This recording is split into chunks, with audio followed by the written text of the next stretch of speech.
尊敬的容克主席、工商界的各位朋友、女士们、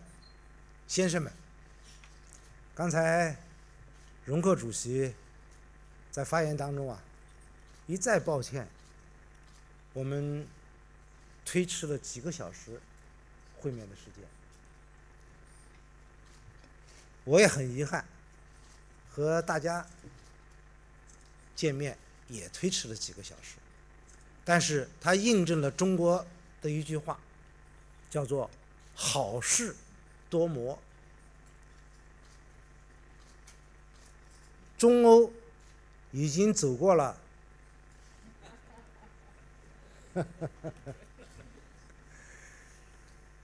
中欧已经走过了40年的历程，我们的关系是成熟，但是我们也非常清醒地看到，我们之间、我们面前都面临着一些挑战。我此次访欧，卡在欧盟面临着一个关键的时期，就是关于希腊问题。在这里，我想代表中国政府重申，中国一贯支持欧洲一体化的进程，一直希望看到一个繁荣的欧洲，团结的欧盟，强大的欧元。固然，希腊问题是欧洲的内部事务，但是希腊留在欧元区的问题，不仅关系到欧元的稳定，也事关中欧关系，事关世界金融的稳定和经济复苏。在中国和希腊的关系当中，我们始终认为是和中欧关系联系在一起的。中国为希腊克服主权债务危机，从大局出发，是做出了自己的努力的，也用实际行动回应了希腊的一些关切和要求。我们总的立场是愿意看到希腊留在欧元区，而且呼吁国际债权人和希腊方面能够尽快达成一个一致的协议，取得积极的进展，使希腊和欧盟都能够度过这场危机。中国是欧盟真正的朋友，愿为此发挥建设性的作用。正像刚才容克主席所说，中欧不仅走过了40年的历程，我们之间也的确是有着十分深厚的经贸关系。欧盟作为世界上最大的发达国家集团和最大的经济体，是世界政治舞台上重要的一击。中欧走在一起，给双方会带来巨大的福祉。中国作为世界上最大的发展中国家，我们之间的合作必将有利于世界。回顾40年的中欧交往历程，有很多宝贵的经验是值得借鉴的。我们不回避分歧，但是合作共赢是我们之间的主流。40年来，中欧始终能够相互尊重、平等相待，中欧之间不存在着地域的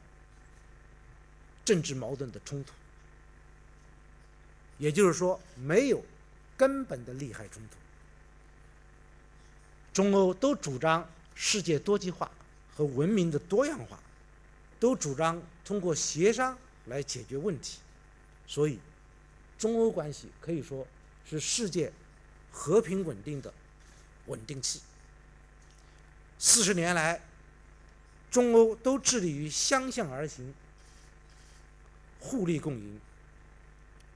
欧洲为中国现代化建设提供了许多先进的技术。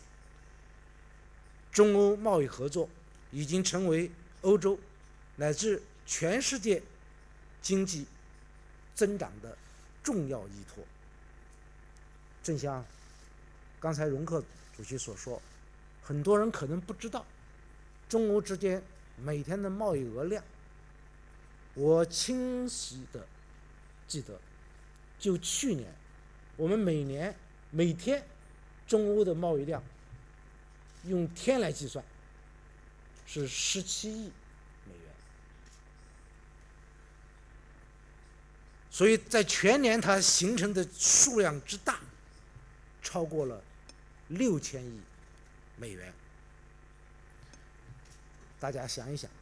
在世界经济复苏乏力、需求不振的情况下，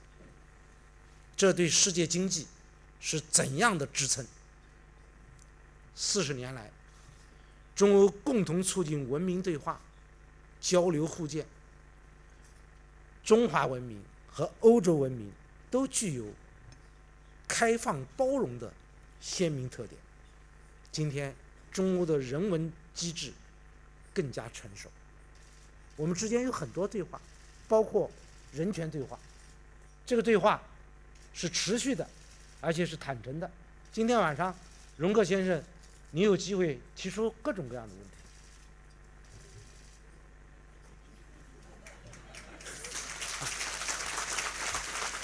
我一定会坦诚地回答你。但我更看重的是中欧之间的人员往来之密切，难以想象。每天有70架班次往返于中欧之间。中国现在每年出国的人次超过1万亿人次，他们的首选地之一就是欧洲，包括欧盟总部的所在地。这里有一个标志性的建筑，一座铜像，它带来生命之水。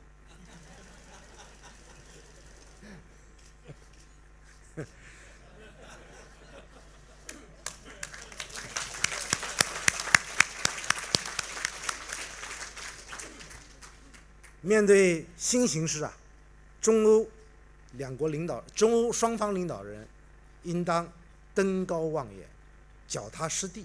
进一步巩固双方政治互信的基础。中欧应继续彼此视为发展的机遇。中方仍将是欧洲债券的长期的持有者，这是不会动摇的。而且希望看见欧洲早日整体复苏。中国支持欧洲通过谈判政治解决地区冲突，也希望欧盟遵循国家主权的原则，来推进一些问题的和平解决。总之，中欧双方可以继续推进维护世界的持久和平和繁荣发展。女士们、先生们，当前全球经济正处在深度调整之中，下行压力是存在的，在一些时候还在加大。彻底从国际金融危机中走出来，还是要立足于实体经济。对内要推进结构性改革，对外应加强国际产能合作，不断扩大利益的汇合点，来开创合作发展的新模式。中方提出的一路一带和欧洲的投资计划是相吻合的。中方提出推进国际产能合作也正逢其时，因为发展中国家正在推进工业化、城镇化，发达国家也在实施再工业化，各国在基础设施建设和产业投资上需求都很旺盛。很多发展中国家要直接购买西方高端装备和技术，往往因为价格太贵而望而却步。不少发达国家高附加值产品找不到实销对路的市场，看起来好像市场是低迷的。但中国具有完整的工业体系，装备制造集成能力强，而且引进和吸收了许多西方先进的技术。至今，不少关键设备和零部件仍然向发达国家采购，比如中国的核电15%的设备，高铁30%的设备都是采自于发达国家的。那么我们中国的装备走向发展中国家市场，性价比好，适应他们的市场需求，但同时又带动了发达国家装备的出口。我认为国际产能合作把初期工业化国家的需求和进入中期工业化水平的中国的巨大的装备能力和已经拥有高端技术水平的发达国家的技术、装备，乃至于后工业化所产生的创意结合起来，可以实现三赢，可以有力的抵御世界经济下行的压力，可以拉动全球市场的需求。当然，我们不仅愿意和欧方在中欧之间相互投资合作，我们也愿意联起手来，不论是用合资的方式还是合作的方式，共同去开发第三方市场。大家可以想象，包括中国在内的发展中国家有近60亿人口，是多么巨大的市场。关键是如何找到合适的路径去开拓。我认为中欧作为2大全球重要经济体，应该携起手来，共同推进国际产能合作。首先，中方愿与欧洲战略投资计划对接，在双方的基础设施建设上取得共同的突破。欧盟近期推出了总额为3100亿、150亿欧元的投资计划。中国在基础设施建设的队伍、技术和管理等方面具有优势，中方愿意参与这一计划。此后我和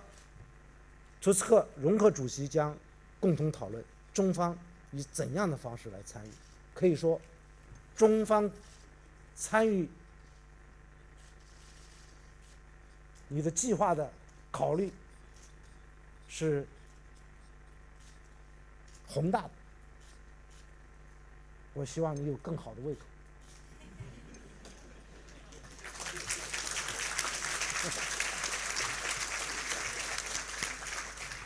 第二，中方可以以装备制造为重点，在第三方合作上实现突破。中国企业在发展中国家和中东欧地区国家开展产能合作项目，既要发挥自身终端装备的性价比优势，还必须提高它的技术水平、节能环保的水平，所以必须进口欧洲和其他发达国家的技术和关键装备。